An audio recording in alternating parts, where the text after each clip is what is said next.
Brethren, will you please rise to receive the Worshipful Master and his wardens.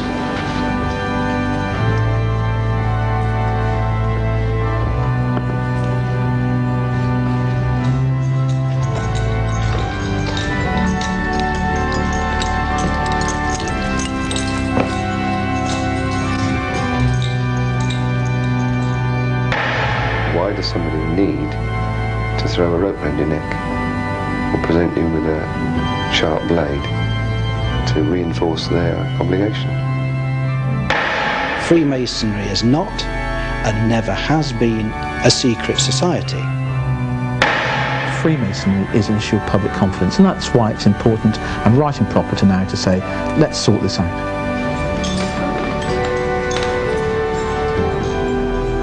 The West's thousands of Freemasons are under pressure this month to reveal their membership of the secretive organisation. They say it's an infringement of their civil rights. The government says it's simply responding to public concern. On West Eye View tonight, we go behind the bricked-up windows of the Masonic temples to reveal the secrets of the craft.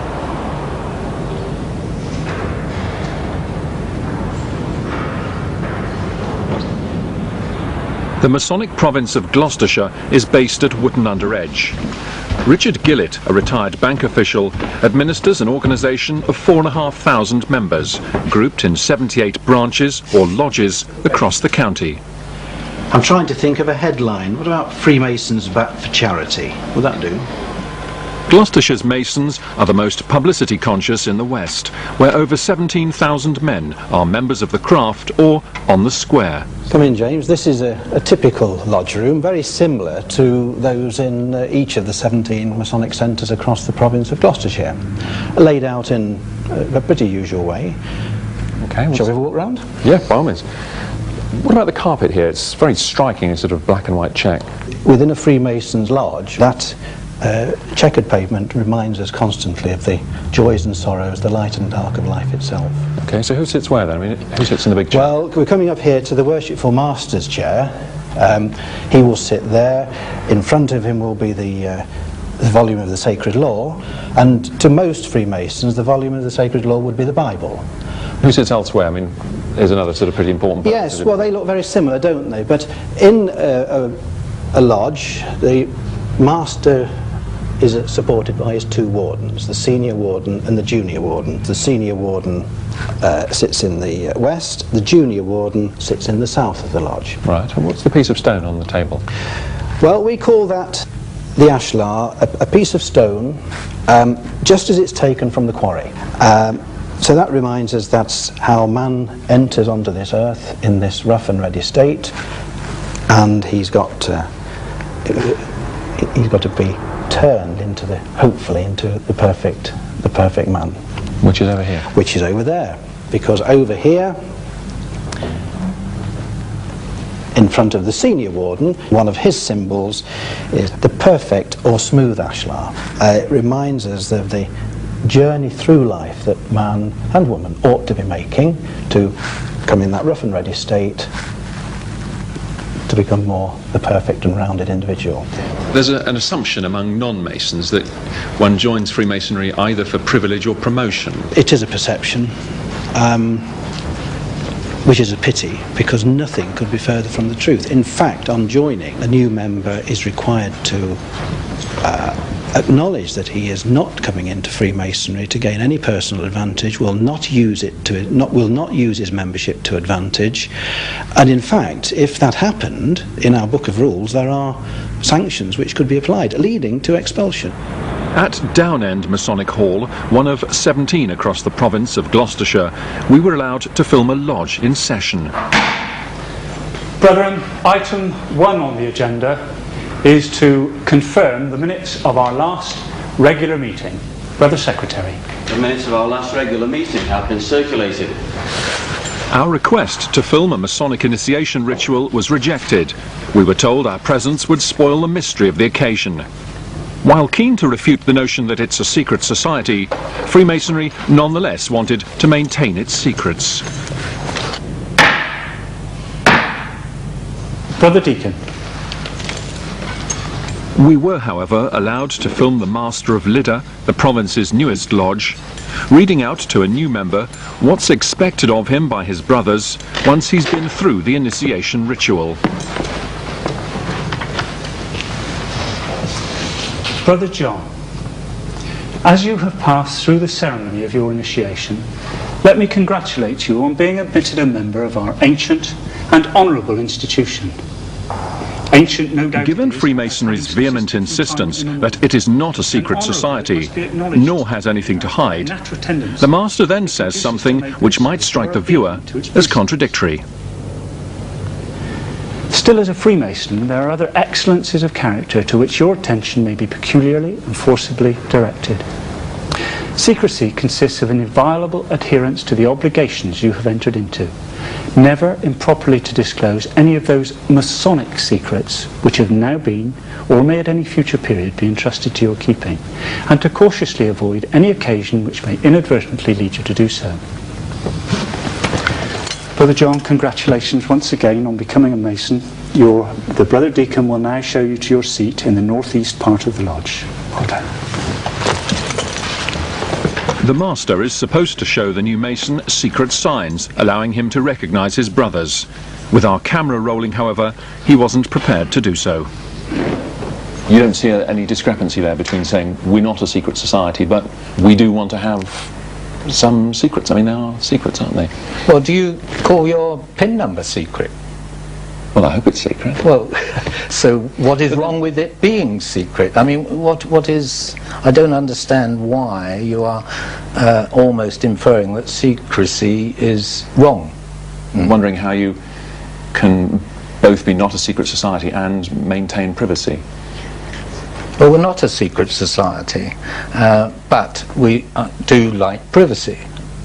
So what does go on at an initiation ritual prior to the point at which we were allowed in to film proceedings? An ex-Mason defied his former colleagues to reveal all. You're then blindfolded. Once the blindfold is on, you're then sort of led to the door. Something is placed over your neck, which at the time you don't know what it is. Find out later on it's actually a rope with a noose around it. I think one's always a little nervous and apprehensive about things that you're not sure what's behind it, or what is exactly going to happen to you. You feel a slight pressure to the left breast, which is sort of like a pinprick. I felt that the whole society does have a camaraderie, and that, I think, is the real reason why I'm still interested in joining Freemasons. Michael Stone, a businessman from Thornbury, is currently applying for membership. What does he think about the blindfold, the noose and the dagger? Well, you're telling me things which I don't even know exist. If this is true, I shall face it as it comes. Obviously, I'm not worried about it, because I'm sure there's no death at the end of it. Some now, you can see that they are virtually petrified coming in, and in my position, often sitting near the top, near the Master, you can see everything coming in, and you can see them almost shaking, but they soon relax, and they always say they've enjoyed it at the end anyway. While filming in the Down End Temple, we made a macabre discovery. Something we haven't been shown in a Masonic lodge is down here.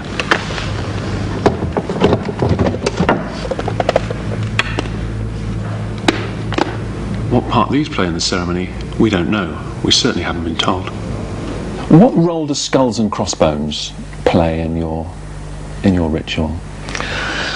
They are, what role does skull? Well, yes, there are some skulls and crossbones which are part of the regalia of the lodge, or the emblems of the lodge, and they represent mortality, basically, that we all have to end our lives eventually. An ex-Mason was more forthcoming. He explained that the bones are used in the third stage of initiation, in which the candidate undergoes a form of ritual murder. So you actually sort of struck on the left temple with a plumb rule, struck on the right temple with a level, and then the Master gets out of the chair and attempts to hit you with the maul on the forehead, stopping, fortunately, just short of your forehead. But you're then pushed backwards and laid down on the floor. What you're actually laying on, in the lodge that I was in, was a cloth on which was depicted a coffin. In other lodges it could actually be a coffin. It could be a hole in the ground, coffin shaped. When you're raised up, there is a skull and crossbones placed. Your attention is directed towards it. When the candidate is laid down on the floor, people step back. The organist then plays a fairly somber piece of music, which then tends to get everybody thinking rather hard. Ian Mattison, a reserve army officer, joined the Masons when he was 21. He was initiated by his own father, the master of his lodge. My father was a Freemason, and his brother, and both my grandfathers on mother and father's side were Masons, and it would seem to be a sort of natural progression for me. At one time, Mr. Mattison was secretary of 2 lodges and master of another. He was later expelled after being convicted of obtaining money by deception. In prison, he became a born-again Christian. He now opposes Freemasonry on religious grounds with the same fervour with which he once embraced it. It was my view, and meeting Jesus Christ, who said, not everybody's a Freemason. And it was a sort of like a revelation. Oh yes, but I was convinced everybody was. And being a Freemason, you consider yourself better. But when I was told by Christ, no, you're not everybody. So do you see some incompatibility between Freemasonry and Christianity? Yeah, excuse me.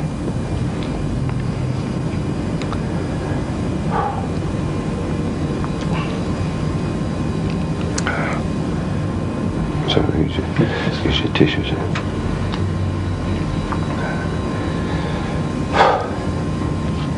Yeah. Yes, there is.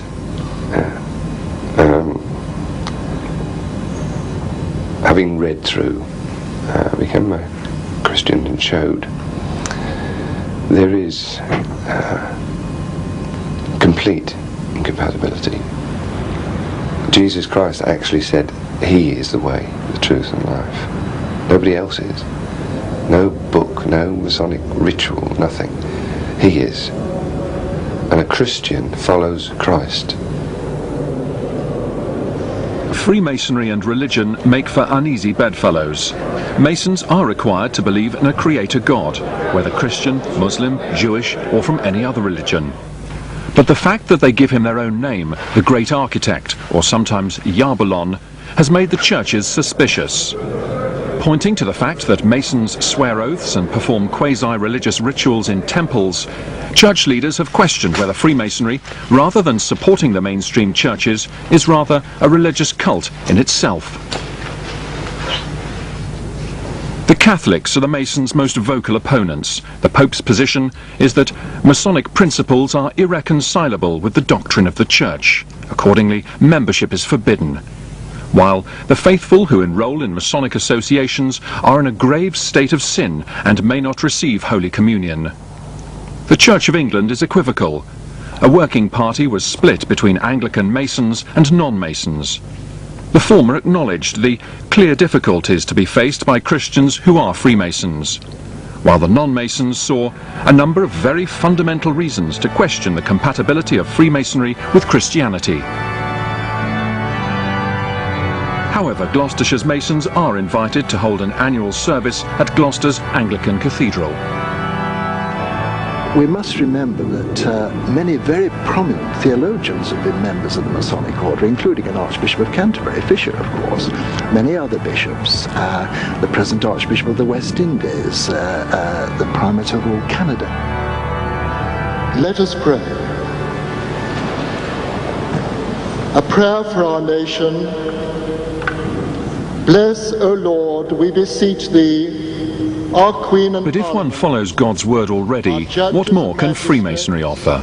And all who bear our... Yes, you can join your local church, and that's marvellous, the faith and belief in Almighty God. Masonry helps you in that quest in life. Freemasons have to make regular and relatively substantial donations to charity. Masonic and non-Masonic charities benefit from the money donated by the Order's third of a million members. £17 million a year is collected, none of it from the general public. It's used for anything from computers for sick children to helping Masons in need. I, as the Provincial Grand Almoner of Gloucestershire, distribute about £120,000 per year to petitioners. That is from the 4 main Masonic charities. And in addition to that, I distribute money from the Gloucester Masonic Charity Association, which is the county charity, and also individual lodges. They distribute about £50,000 per year. So on total, through my office, if I can use that in the widest term, we distribute some £200,000 per year. Morning, Graham. Good morning, Adrian. How are you? All right, how's things? Some nice weather. Leckhampton Court near Cheltenham is a hospice caring for the terminally ill, one of dozens supported by the Masons. It's 12 months ago since you had your last check, isn't it? I mean, we've been given to the hospice movement for a large number of years. At this present time, we are supporting 170 hospices throughout England and Wales. It's my visit today. That's very kind of you. Don't run away and second check in a year. It is, certainly is. It's for the same amount. I can only emphasise the fact that all of this money will assist us to keep Leckhampton Court afloat. The 3 grand principles on which we are founded are brotherly love, relief and truth. And you can quite see that brotherly love and relief go together. The Masons paid to have a room at Leckhampton Court refurbished in memory of a former colleague. Here we are, Adrian. As you can see, we've refurbished it completely, really. And you've got a nice view through the window as well. I think we chose quite nicely, really, the room itself. Another of the almoner's tasks is supervising a new sheltered housing project in Gloucester. Castlemeads Court provides homes for elderly brothers and their widows, like Pauline Clark, whose husband, a retired police officer, had only just joined the Masons when he died. They asked me if I would like to move into one of these flats, and I said yes, I would like to, because it was too big a house for me to keep and far too much work and too much garden. But I found a lot more security here, and I was able to bring my dog, which means that she has settled down very well, and I enjoyed the company of the people here. Masonic widows like Pauline Clark can also join one of the 5 branches in the province of Gloucestershire set up to provide support for them by the Order, which of course refuses to let them join themselves. We had nothing to do, obviously, with what the men did, but part of their fellowship is a large social side to Freemasonry. Did you never feel a second-class citizen, given that your husband's Freemasonry deliberately excluded women? Never, no. It didn't come over that way at all, no. Did you ask about, what went on behind the lodge door when... No, I don't think I knew it was something peculiar. Well, not peculiar, that's the wrong word, shall I say. It didn't ever enter my head. I used to hear him muttering because they have to learn a lot of ritual and they have a little blue book. And he used to go and occupy the bathroom, unfortunately, to learn. And everyone was banging on the door saying, Dad, how much longer are you going to be there with that blue book? There is a admittedly small order of Freemasonry for women. Have you ever been tempted to join that? No, thank you. Before he retired, Adrian Davis spent 30 years as a police officer in Gloucestershire. He and his fellow Masons are concerned at a government initiative which they see as an attack on the civil rights of his ex-colleagues. 2 years ago, the extent of Masonic influence on the administration of justice was investigated by a committee of MPs. They described it as substantial, adding there was a widespread public perception that it could be unhealthy. The committee recommended that all magistrates, judges, lawyers and police officers should be required to say if they were Freemasons. 2 years on, that's finally starting to happen, and it sparked a major controversy. We want to know as citizens that when we get enmeshed in that system, the people with whom we're dealing are absolutely 100% straight. Now, we're entitled to that in a democracy. The feeling was that those who are Freemasons may have another duty laid upon them, one to the other. My working life has been 5 years in the Royal Air Force and 26 years as a police officer, and since 1981 a Freemason.